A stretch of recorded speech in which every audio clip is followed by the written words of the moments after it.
Flexibility method से कैसे numerical बहुत आसानी से छुड़ाया जा सकता है ये बताने वाला हूँ। इसके लिए आपको कुछ चीज़ें याद रखना होगा। ऑलरेडी आपको पता है, वही चीज़ मैं रिपीट करने वाला हूँ यहाँ पे। और ये प्रोसीजर जो है सारे न्यूमेरिकल्स में अप्लीकेबल रहेंगी। तो यूनिट लोड मेथड से डिफ्लेक्शन निकालना वगैरह जो है वो अवॉइड हो जाएगा, तो आपका टाइम बचेगा। उसके बाद फाइनल आंसर जो है अपने को जो बीएमडी के लिए चाहिए वो निकल जाएगा यहाँ पर, वो बताऊंगा अभी यहाँ पे। तो स्टेप्स मैंने डिटेल नहीं लिखी है, इसको फिर इलेबोरेट कर सकते हैं। वैसे भी ध्यान रखने के लिए बहुत ज़्यादा स्टेप्स अगर लिख के रखें तो फिर वहाँ पे फोकस हो जाता है कि ये स्टेप और बाद में फिर न्यूमेरिकल। तो मैं जो एक मेथड अडॉप्ट करता हूँ वहाँ पे क्या है कि मिनिमम चीज़ ध्यान में रखते हैं, तो उससे फिर सारी प्रोसीजर ये मैकेनाइज हो जाती है। अब देखिए, पहली स्टेप है डीएस, क्योंकि फ्लेक्सिबिलिटी मेथड जो है ये स्टैटिक इनडिटर्मिनेसी पे डिपेंड है। स्टिफनेस मेथड में अपन डीके निकालते थे, काइनेमेटिक इनडिटर्मिनेसी, यहाँ पे अपने को स्टैटिक इनडिटर्मिनेसी। तो पहले डीएस निकाल लेंगे। अब डीएस का पर्पज ऐसा है कि अपने को रिडंडेंट फोर्सेस कितने हैं पता चल जाएंगे, मैट्रिक्स की साइज भी पता चल जाएंगी। सिमेट्रिकल मैट्रिक्स जो होता है 2x2, 3x3 जो भी है, तो ये डीएस एक इंपॉर्टेंट चीज है। दूसरी एज्यूम रिडंडेंट फोर्सेस जो है, यानी जिसको निकालने के बाद वो फोर्सेस अगर हटा देते हैं तो दिया हुआ स्ट्रक्चर ये डिटर्मिनेट हो जाएगा। डिटर्मिनेट यानी सिर्फ कंडीशन ऑफ इक्विलिब्रियम जो है तीन, summation F x is equal to 0, summation F y is equal to 0, summation M is equal to 0, ये तीन कंडीशंस ऑफ इक्विलिब्रियम से वो डिटर्मिनेट स्ट्रक्चर जो है छुड़ाया जा सकता है। तो पहले डीएस निकाल लेंगे। डीएस निकालने के बाद रिडंडेंट फोर्सेस कितने हैं ये पता चल जाएंगे। अब वो पता चलने के बाद ये जो मेथड है फ्लेक्सिबिलिटी, इसमें अपने पास में ऑप्शंस अवेलेबल है डिटर्मिनेट स्ट्रक्चर बनाने के लिए, है ना। जैसे एक रिएक्शन निकाल लिए, दूसरी रिएक्शन निकाल लिए तो भी डिटर्मिनेट हो सकता है, मोमेंट हटा दिए तो भी हो सकता है। ये अल्टरनेटिव्स अवेलेबल हो सकते हैं, ये मैं ऑलरेडी एक्सप्लेन कर चुका हूँ प्रीवियस लेक्चर में। अब सिर्फ यहाँ पे एक चीज ध्यान में रखना है, रिडंडेंट फोर्सेस जो है ये रिएक्शन नहीं लेना है, अपने को लेना है moment. It is very important, क्योंकि मैं ये जो स्टेप बताने वाला हूँ तो उसमें अप्लीकेबल रहेंगी। रिएक्शन यदि है तो फिर से अपने को जाना पड़ेगा यूनिट लोड मेथड में, उसमें टाइम जाएगा। और उसके बाद में रिएक्शन निकलने के बाद फिर मोमेंट निकालना पड़ेगा, तब जाके अपनी बीएमडी बनेगी। अगर मोमेंट डायरेक्ट निकल जाती है तो अपनी दो स्टेप्स अवॉइड हो जाएंगी, एक तो यूनिट लोड मेथड जो लेंदी प्रोसीजर है, और लास्ट में direct bending diagram sketch out कर सकते हैं। So here it is very important, अपने को मोमेंट को ही रिडंडेंट लेना है। Then this equation, simple equation ये कैसे जनरेट होता है ये मैं ऑलरेडी बता चुका हूँ, इसकी मीनिंग भी बता चुका हूँ। अब मैं फिर से दोबारा जब लिखूंगा तब मीनिंग और रिपीट करूंगा। ओके, तो ये इक्वेशन अपने को ऑपरेट करना है, तो इसके मैट्रिसेस जो है 1 2 3 4 ये निकालना है। ये निकाल लिए तो फिर मैट्रिक्स तो अपन छुड़ा सकते हैं और अपना फाइनल आंसर निकल जाएगा। ओके, अब चीजें कौन सी ध्यान में रखना है, जो ऑलरेडी स्ट्रेंथ ऑफ मटेरियल में हो चुका है वही चीज मैं यहाँ बता रहा हूँ। This is simply supported beam, मैंने यहाँ पे सपोर्ट नहीं बताया है, ये सिंपली सपोर्टेड बीम। ओके, अगर ये सिंपली सपोर्टेड बीम है, it carries central point load, centre पे एक पॉइंट लोड अगर दिया है तो उसके स्लोप क्या आते हैं। Okay, this equation we have derived, ये इक्वेशन अपने को पता है। अब सेंट्रल पॉइंट लोड होने की वजह से ये टैंजेंट और दूसरा ये टैंजेंट, ये दोनों का स्लोप जो है, स्लोप ऑफ टैंजेंट इक्वल रहेगा। तो theta A is equal to theta B रहेगा, और वैल्यू जो है WL²/16EI, और सेंटर का डिफ्लेक्शन कितना होता है WL³/48EI। आगे ध्यान में क्या पर स्ट्रेंथ ऑफ मटेरियल के पार्ट लिखा है यहाँ पे, स्लोप एंड डिफ्लेक्शन चैप्टर का। ओके, तो ये स्लोप की वैल्यू है, सेंट्रल पॉइंट लोड है। तो अगर पॉइंट लोड इंटरमीडिएट है, कहीं बीच में है, डिस्टेंस ए और बी। अब यल जो है ये मैंने फाइनल यहाँ पे लिखा है, ये कंजेस्टेड हो जाता था यहाँ पे लिखना ऐसे, ये यल, ये भी यल है, ये भी यल है, span of the B. Okay, अब ये पॉइंट लोड यहाँ से ए डिस्टेंस, यहाँ से बी डिस्टेंस अगर है तो फिर स्लोप ऑफ टेंजेंट जो है ये डिफरेंट रहेगा, ये ऐसे कुछ टेंजेंट रहेगा, ये ऐसे रहेगा, तो ये स्लोप और ये स्लोप अभी डिफरेंट रहेगा क्योंकि लोड सिमेट्रिकल या सेंटर में नहीं है। तो ये दो values W A B L plus B 6 L E I, B की वैल्यू थीटा बी की वैल्यू W A B L plus A 6 L E I. इसमें से यहाँ पे ए है तो प्लस बी करना है, यहाँ पे बी है तो ए करना है। कुछ जगह पे या कुछ किताब में यही वैल्यू ब्रैकेट वाली जो है ये 2l माइनस ए ऐसे दी है यहां पर। अभी ये और ये सेम है, कैसे आप देखो, ये 2l है तो मैं l लिख रहा हूं प्लस l कर दो, 2l l plus l minus A बराबर है। अब ये यल छोड़ देते हैं, यल माइनस ए करते हैं, है ना, यल माइनस ए बोल तो बी, यल माइनस ए, ये टोटल स्पैन माइनस ए तो इट इज बी, तो यल प्लस बी, है ना। तो ये टर्म और ये टर्म दोनों इक्वल है। ओके, तो कुछ किताब में ये दिया है 2l माइनस ए और कहीं पे दिया है l प्लस बी। अब मैं ये l प्लस बी इसलिए लिख रहा हूं कि ये सिंपल है, उसके बाद मेमोराइज करने में आसानी होगी क्योंकि a है तो b, वैसे ही अपन ने किया है बहुत जगह पे, है ना, W A B square W A square B बराबर है। तो अपोजिट स्पैन को तुमने स्क्वायर किया था, वैसे ही यहाँ पे अपोजिट जो स्पैन है ए है तो ये बी लेना है, बी है तो ए लेना है और प्लस ही करना है। तो ये सिंपल रहेगा क्योंकि मैंने ये अवॉइड करके ये लिया है। ओके, ऐसे चांसेस तो वैसे कम रहते हैं न्यूमेरिकल के, लेकिन मैंने वो भी दे दिया है ये, इसका काम अपने को गिरेगा नहीं, मोस्ट प्रोबेबली अपने को सेंट्रल पॉइंट लोड ही रहेगा क्योंकि प्रोसीजर आती है नहीं, ये चेक करना होता है कभी भी क्वेश्चन पेपर सेट करते समय। यदि यूडीएल दिया है तो और एंटायर स्पैन, तो उसका स्लोप जो है ये दोनों टेंजेंट का स्लोप सेम रहेगा ऐसे बराबर है क्योंकि सिमेट्रिकल लोड है, ये थीटा ए और ये थीटा बी दोनों इक्वल रहेंगे, equal W L cube by 24 E I. अब सेंटर में डिफ्लेक्शन कितना आता था 5/384 W L raise to 4 by E I बराबर है। स्लोप एंड डिफ्लेक्शन के चैप्टर है का पार्ट है ये, तो ये है स्लोप की वैल्यू। तो ये दो चीजें अगर ध्यान में रखते हैं, पहली और ये लास्ट, और यहाँ पे यल स्क्वायर होता है कभी भी यदि पॉइंट लोड है, ओके, या कॉन्सेंट्रेटेड लोड है तो यल स्क्वायर होता है, और यूडीएल है तो फिर यहाँ पे यल क्यूब होता है। अगर यहाँ पे यल क्यूब आता है तो यहाँ पे यल टू 4 आता है। ओके, ऐसा होता है, ये ऑलरेडी मैं बता चुका हूँ कैसे रिमेम्बर करना वगैरह। ओके, तो ये दो चीजें अगर आपने ध्यान में रखी है तो भी चलेगा, और एक्सेप्शनल केस में एकदम कि इंटरमीडिएट पॉइंट लोड है तो ये भी मैंने दिया है, यहाँ आप सॉल्व करके देख सकते हैं। ओके, अब सवाल है एफ आई जे एफ जे आई यानी फ्लेक्सिबिलिटी कोएफिशिएंट, ये जो वैल्यू निकल रही है ये निकल रही है अपनी डीआरएल की, ये डीआरएल और ये फ्लेक्सिबिलिटी कोएफिशिएंट, ये दोनों ये बताऊंगा मैं फिर से। ओके, अब फ्लेक्सिबिलिटी कोएफिशिएंट के लिए क्या करना होगा, आपको फ्लेक्सिबिलिटी कोएफिशिएंट ये अपने को पता है, F is equal to delta by P, P यानी फोर्स। अब फोर्स में रिएक्शन भी आ सकती है, मोमेंट भी आ सकती है। Okay, so here I can write moment, क्योंकि अपन ने देखा है, अपन मैंने बताया कि रिडंडेंट फोर्स से मोमेंट ही लेना है, तो ये हम कर सकते हैं फिर यहाँ पे, ठीक है, नो प्रॉब्लम।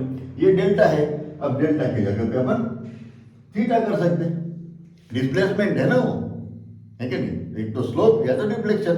ओके, तो मैंने यहाँ पे ये इक्वेशन को ऐसे चेंज किया, कोई प्रॉब्लम नहीं। डिनोमिनेटर को अपन 1 करते हैं ऑलवेज, ये इक्वल टू 1 करते हैं, तो फिर फ्लेक्सिबिलिटी कोएफिशिएंट क्या होगा, थीटा, या फिर equal to theta if m is equal to 1, this is flexibility coefficient. Okay, ये अगर पता है तो अभी देखो ये इक्वेशंस कैसे बनते हैं। इधर पे ये फिर से सिंपली सपोर्टेड बीम बोलो या बीम है ये, इसमें मेन चीज है कंडीशन फार एंड। यहाँ पे देखो क्या लिखा है, फार एंड। फार एंड की कंडीशन क्या है उस पर निर्भर करेगा यहाँ का स्लोप। यदि मैं यहाँ मोमेंट लगाता हूँ यम, ये मोमेंट अगर यहाँ पे लगा देते हैं तो यहाँ पर एक टेंजेंट कुछ स्लोप बनाएगा और यहाँ पे दूसरा ये टेंजेंट भी कुछ स्लोप बनाएगा। ओके, ये दो हो गए। अब यहाँ की वैल्यू थीटा की कितनी होती है, तो theta A is equal to, यानी ए पॉइंट अपन ने कंसीडर किया ए और दूसरा बी। अगर फार एंड हिंज सपोर्ट है, हिंज है यहाँ पर, फार एंड में हिंज है, ओके, यहाँ फार एंड में फिक्स है, दोनों के लिए बता रहा हूं। ओके, हिंज का देखते हैं पहले, तो वैल्यू आती है थीटा की वैल्यू आती है एम एल बाय 3EI। यदि मैं यहाँ पे मोमेंट लगा देता हूं तो ये जो टेंजेंट है वो जो स्लोप बनाएगा ये बनाएगा ml बाय 3EI। ओके, अब अपने को ये पता है m इज इक्वल टू 1। यदि मैं यहाँ पे m इज इक्वल टू 1 करता हूं तो मुझे मिल जाएगी ये थीटा ए की value l by 3EI, l by 3 है। Okay, when m is equal to 1, ये m की वैल्यू 1 यदि पुट करते हैं, लगाया तो है मोमेंट लेकिन 1 यूनिट, तो यहाँ का स्लोप, और ये जो स्लोप है slope is equal to flexibility coefficient, flexibility coefficient is equal to theta, and theta की वैल्यू ये, तो f इज इक्वल टू ये लिख सकते हैं अपन। तो यहाँ का फ्लेक्सिबिलिटी कोएफिशिएंट जो है नियर एंड पे, ये नियर एंड है, ये अपने को ए बोलना है ना, ये पॉइंट है ए और दूसरा ये है बी। यहाँ पे मैंने नियर एंड नहीं लिखा है, नियर एंड यानी ए, क्योंकि मोमेंट लगाई ए पर। ओके, अब फार एंड पे कितना होता है, फार एंड पे जो थीटा मिलता है या टेंजेंट का स्लोप जो है ये हाफ होता है, तो इसी वैल्यू को हाफ कर दो तो अपने को मिल जाएगी थीटा बी। यदि इसको हाफ करते हैं तो ये बनेगा l bye 6EI, 3 into 2 6। Okay, तो ये बनेगी वैल्यू अपनी 1 बाय 6EI, कि थीटा बी की वैल्यू। ओके, और थीटा यानी ये है फ्लेक्सिबिलिटी कोएफिशिएंट फार एंड पे। ओके, वैसे ही यदि फार एंड फिक्स है, ये भी चांसेस बहुत कम है लेकिन आया तो फार एंड फिक्स है, तो फिर क्या होगा, यहाँ m लगा दिए, m की वैल्यू 1 कर दिए, तो यहाँ का टेंजेंट जो है ये टेंजेंट कितना स्लोप बनाएगा, ये बनाएगा ml बाय 4EI, है ना, और m को करना है 1, तो l बाय 4EI, सेम यहाँ पे लिखा है। अब अपने को फ्लेक्सिबिलिटी कोएफिशिएंट यानी क्या है, थीटा। फार एंड अगर फिक्स है तो यहाँ का टेंजेंट जो है ये ऐसे रहेगा, टेंजेंट, ओके, वो जीरो स्लोप देगा, है ना। अगर स्लोप जीरो है यहाँ की टेंजेंट का, थीटा की जीरो वैल्यू है, तो f की वैल्यू कितनी हुई, zero, so here it is zero. Okay, आपको ध्यान में जो रखना है मोस्ट ऑफ दी 90% न्यूमेरिकल्स में ये दो चीजें और ये तीसरी, ये एक और ये दूसरा। ओके, इतनी ही चीजें अगर ध्यान में रह जाती है तो आपका काफी टाइम सेव हो जाएगा और न्यूमेरिकल एक पेज में सॉल्व हो जाएगा। देखो मैंने यही पेज इतने ही इसमें सॉल्व करने वाला हूँ। ओके, अब इसको ऐसे ही रखते हैं, उसका यूज कैसे करना मैं यहाँ बताने वाला हूँ। देखो आप ये बी में ABCD, okay, no problem, 100 kilo newton metre per metre, ये 3 मीटर स्पैन में, ये टोटल 4 मीटर का स्पैन है, 4 में से 2 यानी सेंटर में 300 किलोन्यूटन लोड दिया है और बाद में यूडीएल 80 किलोन्यूटन पर मीटर, 5 मीटर का स्पैन है। ये बीम है इनडिटर्मिनेट। ओके, अब यहाँ पे डिटर्मिनेसी पहले पक्की करनी होगी, स्टैटिक इनडिटर्मिनेसी। ओके, यानी डीएस। अब डीएस की वैल्यू पहले निकाल लेते हैं। मैंने इक्वेशन लिख दिया है, यही इक्वेशन अभी ये अलग से न्यूमेरिकल स्टार्ट हो रहा है, वो अपनी थ्योरी पार्ट हो गया, इसलिए मैंने यहाँ पे ये वैल्यू लिख दी है। अब ये जो सब ऑपरेट करना है, ओके, तो पहले डीएस, क्योंकि मैट्रिक्स की साइज क्या रहेगी ये पता चलेगा, कितने फ्लेक्सिबिलिटी कोएफिशिएंट, कितने रिडंडेंट रहेंगे, ये डीएस डिफाइन करेगा। यहाँ पे टोटल रिएक्शन कितनी है देख लो। रोलर पे 1, हिंज पे 2, फिक्स पे 3, पता है अपने को। यहाँ पे है हिंज यानी 2, यहाँ पे 2 रिएक्शन हो गई, ये 1, ये यहाँ पर 1, यहाँ पर 1, total 2 + 1 + 1 + 1 5। So 5 is total reaction, बराबर है।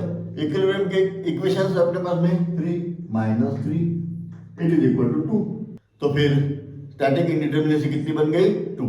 इसका मतलब 2 रिडंडेंट अगर निकाल लेते हैं तो स्ट्रक्चर डिटर्मिनेट बन जाएगा। अब यहाँ पे देखो 2 रिडंडेंट निकालना है तो 2 रिएक्शन निकाल सकते। रिएक्शन नंबर 1 ये हटा दो, रोलर हटा दिया, यहाँ का रोलर भी हटा दो, ये दोनों रोलर हटा दो, तो फिर ये हिंज और ये रोलर, ये तो सिंपली सपोर्टिव बीम बन गई, यानी डिटर्मिनेट स्ट्रक्चर बन गया, हो गया, ठीक है। लेकिन अपने को मोमेंट निकालना है, मोमेंट, फोकस मोमेंट पे करना है, क्योंकि सब थीटा ही लिखे अपन ने, है ना। यहाँ पे मैंने एनसर्कल किया 2 बार मोमेंट। अब मोमेंट कहाँ जनरेट होगी? हिंज सपोर्ट में मोमेंट होती क्या? नहीं होती। ये भी एंड वाला सपोर्ट है, वहां पे भी मोमेंट जनरेट नहीं होती। लेकिन इंटरमीडिएट सपोर्ट अगर है तो वहां मोमेंट होती है, बराबर है। तो ये 2 पॉइंट जो है बी एंड सी, वहां पर मोमेंट जनरेट होने वाली है, उसको अपन रिडंडेंट कंसीडर करेंगे और वो मोमेंट की वैल्यू निकाल लेंगे, बराबर है। और मोमेंट का रिलेशन है टर्निंग यानी थीटा। ओके, यदि आर कंसीडर करते थे वो भी चलता था, लेकिन आर का संबंध है डिफ्लेक्शन से, है ना। आर से डिफ्लेक्शन मिलेगा, अपवर्ड डाउनवर्ड जो भी है, और फिर अपने को डिफ्लेक्शन निकालना पड़ता था। अपन ने सब थीटा का देखा है, ओके, तो थीटा का रिलेशन है मोमेंट से। तो अपन मोमेंट जो है, moment M B and moment M C, ये 2 अपन रिडंडेंट कंसीडर करने वाले हैं। तो रिडंडेंट कौन से रहेंगे अपने पास में? एम बी और एम सी। ओके, अब इसका मतलब अपने को कंसीडर करना है थीटा बी एंड थीटा सी, ये सब इक्वेशन, और बाद में 1 और 2। ओके, मोमेंट ये रिडंडेंट है, यहाँ की एम बी बोले तो वहां पे थीटा जनरेट होगा एट बी पॉइंट, तो थीटा बी, थीटा जनरेट होगा सी पॉइंट पर, तो थीटा सी, बराबर है। ये ऐसे ही लिखे अपन ने अपने नॉलेज के लिए। और बी पॉइंट को अपन 1 कंसीडर करेंगे, इसको 2 करेंगे। ओके, कोऑर्डिनेट 1 एंड कोऑर्डिनेट 2, ये तो करते आए हैं अपन, स्टीफनेस मेथड में भी किया है, या अभी भी करना होगा। ओके, हर बार थीटा बी या एम बी ये नहीं लिखेंगे अपन, 1 2 लिखेंगे। अब नेक्स्ट स्टेप है D R. D R, D stand for displacement. Okay, displacement यानी फिर रोटेशन भी आ गया और डिफ्लेक्शन भी आ गया। D R means redundant. तो रिडंडेंट जो फोर्सेस है एम बी एम सी, वहां पर कोई एक्सटर्नली स्लोप वगैरह दिया है क्या, डिफ्लेक्शन दिया है क्या, सिंकिंग ऑफ सपोर्ट दिया है क्या, वो लिखना है। तो ये बन जाएगा अपना 0 0। ना तो 1 पॉइंट पे कुछ एक्सटर्नल ऐसा एक्सटर्नली दिया है कि यहाँ इतना रोटेशन है या डिफ्लेक्शन है, या 2 पॉइंट पे भी नहीं दिया है, तो ये 0 0 हो जाएगा। पहले D R 0 left hand side.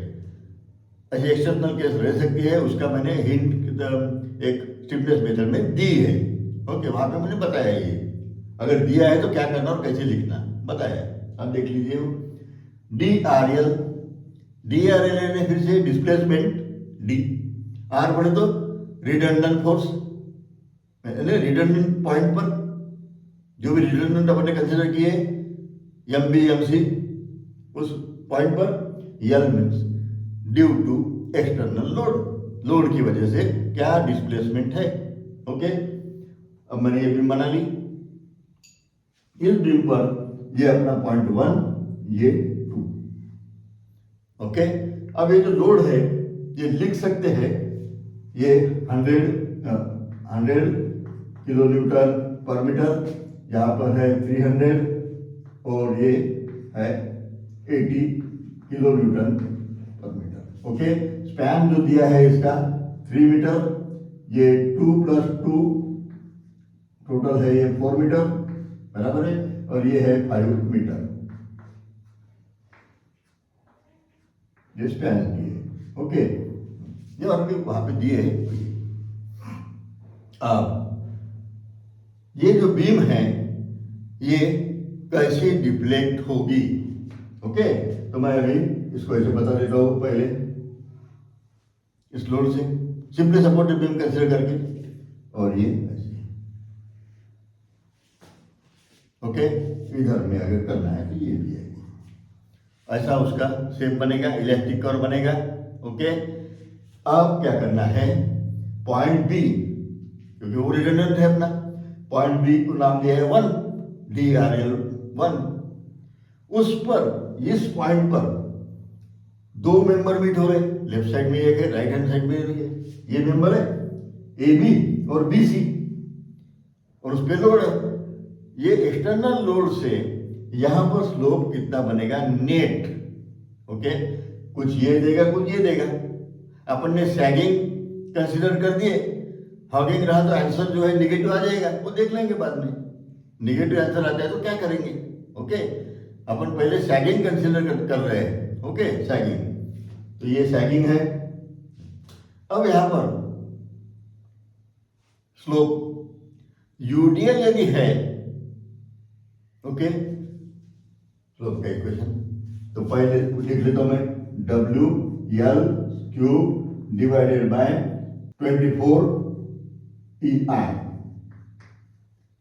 Okay, ये हो गया, प्लस यहां पॉइंट लोड है इस पैन में, तो WL² बाय 16 EI हो गया।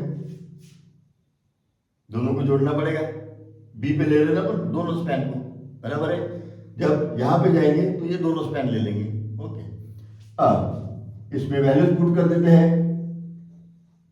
W की वैल्यू है 100, L है 3 and cube divided by 24 EI, plus W की वैल्यू है यहां पर 300।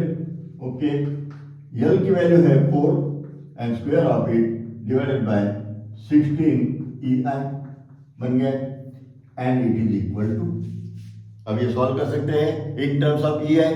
दिस वैल्यू कम्स 412.5 EI, ये वैल्यू आ गई। अब इसी पैटर्न में अपन निकालेंगे DRL2, यानी displacement at redundant 2 due to external load, है ना। ये तो मीनिंग समझ में आ गया। D मीन्स डिस्प्लेसमेंट, डिस्प्लेसमेंट यानी थीटा या तो फिर डेल्टा। R मीन्स रिडंडेंट, जो भी रिडंडेंट अपन ने कंसीडर किए हैं 1 2 वहां पर। L means due to load, 1 means redundant number 1, है ना। तो ये 1 R1 भी लिख सकते थे, ओके, लेकिन अपन वैसे लिखते हैं कि 1 जो फिगर है आखिरी में लिखते हैं, एक्चुअली ये R1 है एंड रिडंडेंट 1। ओके, ये 1 रिडंडेंट नंबर 2, ये 1 2। ओके, अब उसके लिए क्या करेंगे, अब ये पॉइंट अगर है तो पहले पॉइंट लोड के लिए अपना है WL² बाय 16 EI, ये स्पैन, इधर में यूडीएल है, plus WL³ divided by 24 EI। अब इसमें वैल्यूज पुट करना होगा। W, यहां पर W कितना है 300, ओके, यल कितना है 4 square divided by 16 EI। Similarly plus इसके लिए ये 24 EI, ये तो ठीक है। W कितना है अभी 80, यहाँ पे था 100, यहाँ पे 80, ये 100 था, यहाँ पे 80 है तो 80 लिखेंगे। स्पैन, यहाँ पे स्पैन था 3 तो अपने 3 लिखा है। ओके, अब यहाँ पर स्पैन है 5 तो अपने को लिखना होगा 5 और उसका क्यूब बनाना पड़ेगा। Okay, now this is equation. The answer is 6.67 divided by EI। Okay, ये हो गया, ये अपन ने निकाल दी वैल्यूज, ये एक, ये दूसरी, DRL1 DRL2 दोनों हो गए, यानी पहला एक दूसरा मैट्रिक्स का वैल्यू हो गया। अब तीसरा बचा है फ्लेक्सिबिलिटी कोएफिशिएंट, उसको आसानी निकाल लेके हो गया अपना काम। अब फ्लेक्सिबिलिटी कोएफिशिएंट बोले तो ये वाला, इसमें से अपने को कौन सी कंडीशन लगाना है, कौन सी क्या कंडीशन अपने पास में है वो देखेंगे। ओके, अब एक चीज है, अपन ने स्टिफनेस के टाइम रिस्ट्रेन बनाए थे, सपोर्ट में फिक्स सपोर्ट कर दिए थे बीच में, जहां पे भी रिडंडेंट है, तो यहाँ मोमेंट का संबंध है, अपन क्या कर रहे हैं वहां पे 0 कर रहे हैं। ओके, अगर वहां पे यदि बीच में कोई अगर हिंज वगैरह है या हिंज सपोर्ट या रोलर सपोर्ट ऐसा दिया है तो वहां पे फिक्सिटी प्रोवाइड किए थे, यहाँ पे हिंज डालने वाले हैं, एक हिंज दूसरा हिंज। ओके, वहां पे मोमेंट अपन 0 करने वाले। इससे क्या होगा कि फार एंड क्या है कंडीशन ये पता चल जाएगी फार एंड की। ओके, अब जैसे रिडंडेंट नंबर 1, ये पहला 1, यहां पर क्या करेंगे, अभी मोमेंट लगा देंगे इस तरह। अब ये दोनों मोमेंट जो है ये बीम को सैगिंग नेचर से डिफ्लेक्ट करेंगे, ऐसे है ना, ये ऐसे जाके ऐसे करेंगे, ये ऐसे प्रेस करेंगे, तो ये सैगिंग हो गया। यहाँ पे भी सैगिंग लिया था, इधर भी सैगिंग लेते जाएंगे, आंसर निगेटिव आए तो हगिंग करके बोल देंगे, है ना, पता तो। अब देखो ये मोमेंट लगा दिए, है ना। अब क्या करना है, इस पॉइंट पर 2 सपोर्ट्स है, इधर में इधर में। ओके, तो वो जो है वो लगाएंगे पहले एक स्पैन में, दूसरे स्पैन में। ये क्या है, ABCD। ओके, अब इधर के स्पैन में मैं ये इधर ले रहा हूं, ये मोमेंट कितनी है 1 मोमेंट की वैल्यू 1, तभी तो स्टिफनेस, तभी तो फ्लेक्सिबिलिटी कोएफिशिएंट बनेगा। मोमेंट की वैल्यू 1 लेते हैं, वो तो है। अभी देखो आप इस यहां से देखेंगे तो ये फार एंड क्या है, हिंज है, बोले तो ये। यहां से इधर देखेंगे ये भी हिंज है, इंसर्ट किया है अपन ने, हिंज है, तो फिर से अपने को पूछ लेना है। ओके, ये बहुत रेयर केस रहेगी, इसलिए मैंने ये बॉक्सेस जो बनाए उतना अगर याद रखते तो हो गया आपका काम। अभी कहां पर ले रहे हैं अपन, 1 पर, बराबर है। ओके, तो यहां पर क्या बनेगा, L/3EI। ओके, इधर के लिए भी प्लस L/3EI। अब इसमें मैंने डालना होगा। ओके, ये तो एक थ्योरेटिकल इक्वेशन हो गया, इसमें L की वैल्यू थोड़ा। अब यहां पर L की वैल्यू यहां पर जो है ये है 3 डिवाइडेड बाय 3EI, प्लस इधर में वैल्यू है 4 3EI। बेसिक इक्वेशन अपना ही है 3। ओके, यहां पर 3 क्यों है, ये स्पैन, इधर के स्पैन के लिए ये है 4 मीटर, ये है 3 metre. Okay, therefore here 3 and here 4। अब इसको सॉल्व करना होगा। When we solve, we will get here 2.33 and divided by EI। EI total मिलेगा। ये है अपना F11, यानी F11 का meaning moment applied at 1 and displacement is also taken at 1। Theta यहाँ का कंसिडर किया गया है यहाँ पे।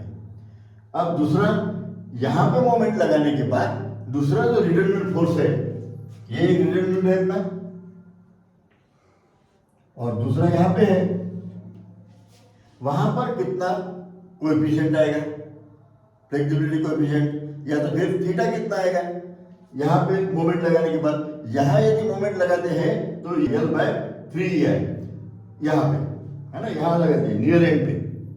अब ये मोमेंट की वजह से उधर में कितना थीटा जनरेट होने वाला है, दैट इज फ्लेक्सिबिलिटी कोएफिशिएंट। ये कितना बनेगा, ओके, L/6 EI। ये स्पैन अपन नहीं ले सकते, हो गया अपना काम। यहां पर लगाए, इसके मोमेंट ट्रांसफर इधर होगी या इधर होगी थीटा, इसके वजह से इधर कुछ नहीं आने वाला, हो गया। Now just you have to put L is equal to here ये 4/6 EI, बराबर है, and the answer will be here 0.67 EI divided by EI, हो गया। अब ये जो आंसर निकाल लिए, तो इसी को मैं ऐसे भी लिख सकता हूँ 1/2। ये तो अपने को पता है कि ये दोनों वैल्यू सेम आती है, okay. This is equal to 0.67 EI लिख सकते हैं यहाँ पे, या तो फिर इधर में लिख सकते हैं 0.67 बाय EI, यहाँ पे बाय EI, ओके। ये दोनों कोएफिशिएंट सेम रहते हैं, ओके, नहीं तो देख ले, ऐसा कोई प्रॉब्लम नहीं है।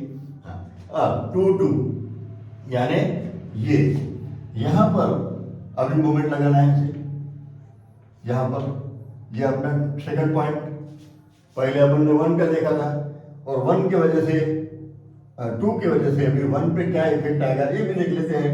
यहाँ पे फिर से डिफ्लेक्टेड शेप ऐसे बनेगा, ऐसे, ये मोमेंट की वजह से, है ना, ये ऐसे मोमेंट आके ऐसे प्रेस करेंगी, तो ये सैगिंग इधर से ऐसे प्रेस करेगी, सैगिंग अपन ने एज्यूम कर लिया है, ये सैगिंग देना है करके करके ये मोमेंट बताया मैंने, ओके। ये मोमेंट ऐसी रहेगी, ये मोमेंट ऐसी रहेगी, ओके। अभी जल्दी समझ में आएगा कि सैगिंग हो गया है, ओके। नाउ अब इस यहाँ पे भी 2 स्पैन है, दोनों देखना है, इधर में हिंज है, इधर में भी हिंज है, ओके। बाय चांस अगर यहाँ पे कोई मोमेंट आती है तो फिर वो बन जाएगा, बाय चांस यदि अगर कोई फिक्स सपोर्ट है तो सेकंड लेंगे, ओके। तो फिर वो मैट्रिक्स जो है वो 3/3 का बनता है, ओके। तो वहां तक न्यूमेरिकल नॉर्मली एग्जाम में पूछे नहीं जाएंगे, क्योंकि वहां पर उसका सॉल्यूशन निकालना ये बहुत लंबी प्रोसीजर बन जाती है। 3/3 का मैट्रिक्स रहे तो सिर्फ मैट्रिक्स जनरेट करने के लिए बोल सकते हैं, जैसे गेट, IAS, प्रीलिम में जो क्वेश्चंस आते हैं वो मैट्रिक्स जनरेट करने के लिए, वो मैं बताने वाला हूँ बाद में, ओके। तो matrix generate 3/3, 4/4 up to 6/6, no problem. लेकिन सॉल्व करना है तो उसमें टाइम कंज्यूमिंग बनता है, तो इसलिए नॉर्मली जो पूछा जाता है ये 2/2 का मैट्रिक्स, ओके। तो ये फिक्स अगर है तो कोई प्रॉब्लम नहीं, ये कर लेंगे, ओके, ये स्टेप करेंगे। लेकिन अपने को उसका काम नहीं है, यहाँ पर हिंज है, यहाँ पे भी हिंज है, दोनों तरफ हिंज है, यानी फार एंड हिंज है, फार एंड की कंडीशन हिंज, तो पहला ये जो है बॉक्स चुकी है यही यूज करना है यहाँ पे भी। अब क्या है यहाँ पर देखो, अब निकालना क्या है, ये अब 2 यानी moment applied at 2 and displacement eight 2, दोनों भी 2, ओके।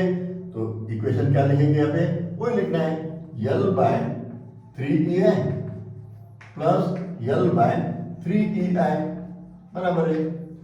लेकिन L की वैल्यू अलग अलग है, यहाँ पर L की वैल्यू है 4 मीटर, यहाँ पे L की वैल्यू है 5 मीटर, ओके। तो L यहाँ पर 4/3 EI प्लस इधर वाला जो लेंगे तो 5/3 EI। अब इसको सॉल्व करते हैं तो बहुत सिंपल है, ये 3 कॉमन हो जाएगा, इधर में 9 और 9 को डिवाइड करेंगे तो 3 EI, या 2 1 2, ये आता है कि नहीं देखना है, आना ही है वो, लेकिन देख लेंगे।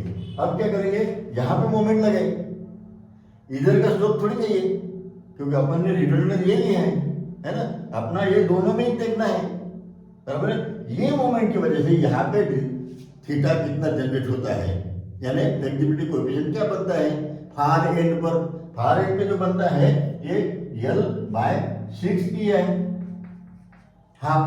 किसका हाफ होगा, ये स्पैन का, इधर का स्पैन लेना है, तो L की वैल्यू क्या बनेगी 4, ये स्पैन लेना पड़ेगा, है ना। 1 पे देख रहे ना अपन, इफेक्ट 1 पे टेंजेंट, यहाँ पे टेंजेंट बनेगा, divided by 6EI। When we solve, we will get 0.67 by EI, और ये वैल्यू है अपनी 1, 2 की, तो 2, 1 की वैल्यू सेम रहना चाहिए, ये 2, 1 की वैल्यू भी सेम है, हो गया। यहां पे भी लिख सकते थे, ओके। ये अब फ्लेक्सिबिलिटी कोएफिशिएंट भी हो गए, ये मैट्रिक्स भी कंप्लीट हो गया। R means redundant forces. Redundant क्या लिया था अपन ने, moment, MB and MC। So here directly लिख सकते हैं, या तो फिर नेक्स्ट स्टेप बना सकते हैं 5th नंबर की, ये 4 तक, ये 5 तक हुआ था अपना, ये 6 नंबर कर लेंगे इसको। अब है ये आर मीन्स ये है MB और MC, MB और MC का मैट्रिक्स। ये दो रिडंडेंट थे अपने, रिडंडेंट को यहाँ पे आर मैट्रिक्स में लिखना है। रिडंडेंट कौन से लिए थे, MB and MC, MB MC, okay. अब मैं यहाँ पे मैट्रिक्स लिखने जा रहा हूँ। पहला है अपना DR, ये है 0 और 0। दूसरा मैट्रिक्स जो है ये है अपना ये DRL1, DRL2। इसकी वैल्यू जो है ये है 4, 1, 2.5 और नीचे में है 716.67, ओके, और 1/EI, 1/E है, इसको मैंने मैट्रिक्स के बाहर निकाल लिया। वैसे ही इधर में प्लस, और मैं यहां पे भी EI बाहर निकाल लेता हूं, हो गया यहां से पूरा। अब क्या है, यहाँ पे बहुत सिंपल इक्वेशन बन जाएगा। 1, 1 का ये है 2.33, यहाँ पर है 0.67, यहाँ पे 0.67, तो यहाँ पे भी 0.67। ये मेन है 1, 1, 2, 2, है ना, ये 1, 1 और 2, 2, ओके। डायगोनल की वैल्यू लिखना है, और बाद में इधर जो है ये सेम वैल्यू रहती है, तो यहाँ पर ये वैल्यू बनेगी 2, 2 की है 3, ये तो अपन ने बाहर निकाल लिया। अब यहाँ पर लास्ट जो है आर मैट्रिक्स MB और MC, हो गया। अब EI यहाँ पे है, इधर 0 है, तो EI गेट्स कैंसल, है ना, 0 होने की वजह से, ओके। तो EI तो कोई संबंध नहीं है। अब ये मैट्रिक्स कैसे सॉल्व करना है, ये मैं स्टेटस मेथड में बता चुका हूँ, तो इसी तरह सॉल्व करेंगे। We will get the values of MB और MC। Here the answer is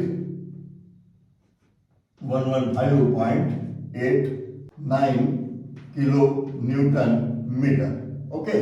Then another answer minus 213.14 kilo Newton meter. Okay. अब ये जो आंसर्स आए हैं, मैंने पहले ही बताया, बार बार बता रहा था, जिक्र कर रहा था कि अपन ने एज्यूम क्या किया है, सैगिंग, है ना, सैगिंग। आंसर आ गए निगेटिव। इसका मतलब MB और MC ये होती है हॉगिंग, है ना, सैगिंग नहीं है, वहां पर मोमेंट है हॉगिंग। और अपने को ये पता ही है, ये जो कंटिन्यूअस बीम रहती है ऐसी, ये कंटिन्यूअस बीम ही है। यहाँ की मूवमेंट हॉगिंग होती है, यहाँ की मूवमेंट हॉगिंग होती है, बीच में सैगिंग होती है, इंटरमीडिएट सपोर्ट पर हॉगिंग होती है, ओके। नेचर जो है, जैसे यहाँ बता दूं मैं, अगर एक कंटिन्यूअस बीम है, ओके, यहां सपोर्ट दिए है ऐसे,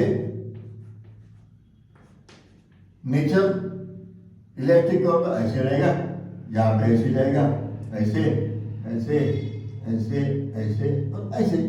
तो ये जो पोर्शन है यहाँ पर होता है हॉगिंग, यहाँ पर भी होता है हॉगिंग। अपन ने अध्ययन किया था सैगिंग, अपन ने क्या किया, यहाँ से ही मोड़ दिया था, यहाँ से ही मोड़ दिया ऐसे ऐसे, तो ये सैगिंग बताया था, लेकिन आंसर निगेटिव आ गया। इसका मतलब ये मोमेंट जो है ये हॉगिंग है। Negative sign indicates nature of moments are hogging. Nature जो है ये हॉगिंग बन गया है।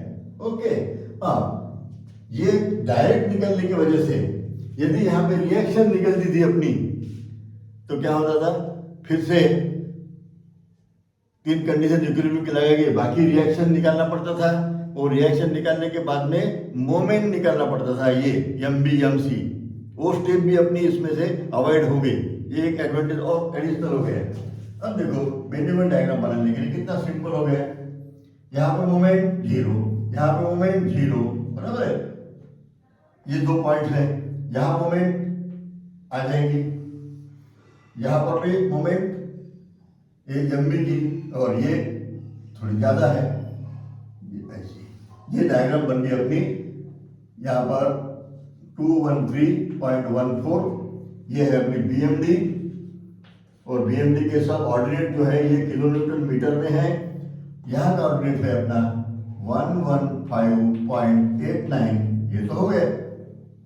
अब यहाँ पे जो लोड है, लोड की वजह से डायग्राम कैसी बनेगी, ये ऐसी, यूडीएल की वजह से वहां पे पॉइंट लोड है, पॉइंट लोड ऐसी रहेगी, और यहाँ पे यूडीएल है तो उसका नेचर ऐसे रहेगा। ये होगी अपनी BMD, और ये नेट कर सकते हैं इसको हैचिंग करके। ओके, तो ये बेंजामिन डायग्राम बन गई। ये भी रहेगा ऐसा क्वेश्चन, ये है अपनी BMD। तो डायरेक्टली अपने को ये वैल्यूज मिल जाती है ये प्रोसीजर से, तो ये डायग्राम प्री सॉल्व हो जाती है। और ये तो अपनी रेगुलर रहेगी, सिंपली सपोर्टेड बीम कंसीडर करके बेंजामिन डायग्राम अलग अलग स्पैन के लिए निकालना है, उसको सुपर इम्पोज कर देना है, तो ये अपनी फाइनल BMD बन जाएंगे। ये वैल्यूज मैंने कुछ लिखा नहीं लिखी नहीं है। ओके, तो ये तो सिंपल है, WL²/8 यहाँ की, ये WL/4, ये WL²/8 यहाँ का सेंटर का ऑर्डिनेट ये रहेगा। ओके, तो अगर इस मेथड से अगर आप प्रॉब्लम सुनाते हैं तो आपका बहुत टाइम सेव हो जाएगा, और it is applicable for almost all problem. तो मैंने नोट्स में यूनिट लोड मेथड से भी प्रॉब्लम बताए हैं, वो लेंदी प्रोसीजर है। ओके, लेकिन वो भी मैंने समझा कि दी है वहाँ पर 2-3 प्रॉब्लम उसके हैं, और इसके भी 2-3 प्रॉब्लम्स और वहाँ पे एडिशनल दिए गए हैं। तो आप बेटर है कि ये मेथड से जाएंगे। सिर्फ यूनिट लोड मेथड ये खास करके यूज कब होंगी अपने केस में, जहां पर UDL half of the span है, बीच में ही कट रहा है, यानी कोई बीम है, ओके, ऐसे मान लो, ओके, और यूडीएल जो है ऐसा नहीं है, इसके भी स्लोप निकल सकते हैं, है उसका फार्मूला, लेकिन वो फार्मूला थोड़ा सा लेंदी है, वो मैंने टेबल में दिया है। ओके, ऐसा अगर है तो स्लोप की वैल्यू जो है ये टेंजेंट जो बनाएगा ये वैल्यू है ना, तो ऐसे केसेस जो है ये नॉर्मली पूछे नहीं जाते हैं। 99% जो है यूडीएल ओवर एंटायर स्पैन रहता है, एक स्पैन है तो वहां पे पूरा यूडीएल, क्योंकि एक्चुअल प्रैक्टिस में भी वैसे ही होता है। ओके, ये भी वैसे ही रहेगा। सेंट्रल पॉइंट लोड अगर सेंट्रल नहीं है, थोड़ा इंटरमीडिएट अगर है, तो ये फार्मूले है अपने पास में, वैसे भी ये फार्मूले है और बहुत सिंपल ही फार्मूले है, तो फिर ये DR L1 और L2 निकालते समय वो फार्मूले यूज करना है। ओके, तो आप ऑलमोस्ट सभी प्रॉब्लम आप इस मेथड से छुड़ा सकेंगे और आपका टाइम बहुत सेव होगा। तो ये सिंपलेस्ट मेथड है, और इससे मेन चीज ये है कि डायरेक्ट MB MC की वैल्यू निकल गई तो बेंजामिन डायग्राम निकल जाती है। नहीं तो क्या होता है, यहाँ की ये वैल्यू निकल जाती है RB और ये RC। अब ये दो वैल्यू निकलने के बाद फिर से कंडीशन ऑफ इक्विलिब्रियम लगाने के बाद अपने को ये निकालना पड़ता था ये, और ये वैल्यू निकालने के बाद फिर इसकी मोमेंट लेके अपने को यहाँ पे मोमेंट, यहाँ की मोमेंट, ये दो मोमेंट और निकालने पड़ती थी। तो ये स्टेप्स भी अपने इसमें रिड्यूस हो गए, क्योंकि डायरेक्ट की वैल्यू अपने को mv और mc की मिल रही है। और निगेटिव को क्या करना है मैंने बताया है, ये हॉगिंग है। ये डायग्राम पॉजिटिव होती है, एक्सटर्नल लोड अगर सिंपली सपोर्टेड बीम पर है तो ये पॉजिटिव सैगिंग बनाती है। तो ये पॉजिटिव है, ये सब येलो कलर वाले, और ये व्हाइट कलर वाले जो है ये हॉगिंग नेचर के हैं, ये इसको सुपर इम्पोज करते हैं अपन ऑलवेज। तो यहाँ की जो मोमेंट है ये हॉगिंग है, ये मोमेंट अपनी हॉगिंग है। ओके, उम्मीद करता हूँ कि आपको ये न्यूमेरिकल अच्छे से समझ में आया होगा। आप इसकी प्रैक्टिस कीजिए, नोट्स में और अवेलेबल है प्रैक्टिस के लिए। तो फिर आप फ्लेक्सिबिलिटी मेथड में भी आप मास्टरी बना सकते हैं। ओके।